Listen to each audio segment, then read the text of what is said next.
donc pour revenir à l'Europe et à ce rapport Draghi, bon, c'est un rapport de plus pour dire l'Europe doit faire un effort supplémentaire en matière d'investissement. Alors, ce qui se passe ces dernières années, et c'est quand même propre à ces 10-15 dernières années, c'est qu'il y a eu beaucoup d'investissements, notamment aux États-Unis, dans les technologies numériques.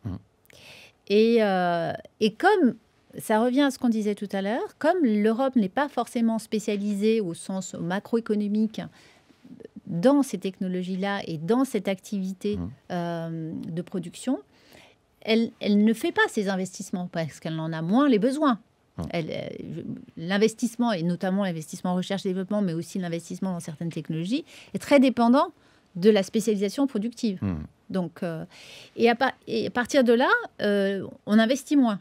Donc, on se retrouve en fait avec un niveau d'investissement, même par emploi, qui est inférieur, un niveau de capital par emploi, qui est inférieur en Europe qu'il ne l'est aux États-Unis. Mais il ne faut pas oublier que c'est surtout le fait de la dynamique de ces secteurs numériques qui a été très très forte ces dernières années, ces 10 à 15 dernières années, et qui est là encore aujourd'hui, qui est moteur des investissements aux États-Unis. Donc, le rapport Draghi a raison, et il a d'autant plus raison qu'il y a des enjeux nouveaux quand même, à savoir l'environnement. Donc, même si c'est passé un peu de mode, on va dire, au niveau international, ça reste important en Europe. Il y a les enjeux, l'urgence climatique et les enjeux liés à l'environnement. Les enjeux nouveaux, enfin nouveaux, même si c'est pas si nouveau que ça, mais quand même qui deviennent de plus en plus présents dans le débat associé à la maîtrise de l'intelligence artificielle. Et ces deux enjeux-là, et puis il y a la sécurité aussi.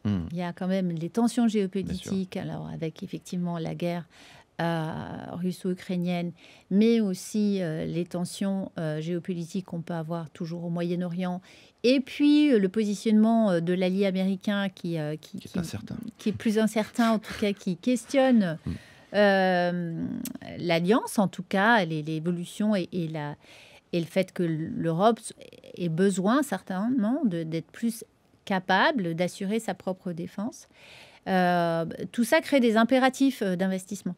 Mais de la même manière, dans l'industrie de la défense, plus vous avez une industrie de la défense importante, plus vous allez faire des investissements importants, et dans le numérique, et dans la recherche et développement. Donc, l'Europe est à un tournant, à mon avis, de sa spécialisation, et le rapport Draghi est venu dire il y a des investissements, il y a un retard d'investissement, il y a une quantité incroyable d'investissements qu'il faudrait que l'Europe se mette à faire pour pouvoir justement construire sa croissance de demain, parce que c'est l'investissement que vous faites aujourd'hui qui va construire le potentiel de croissance et la nature de la croissance aussi.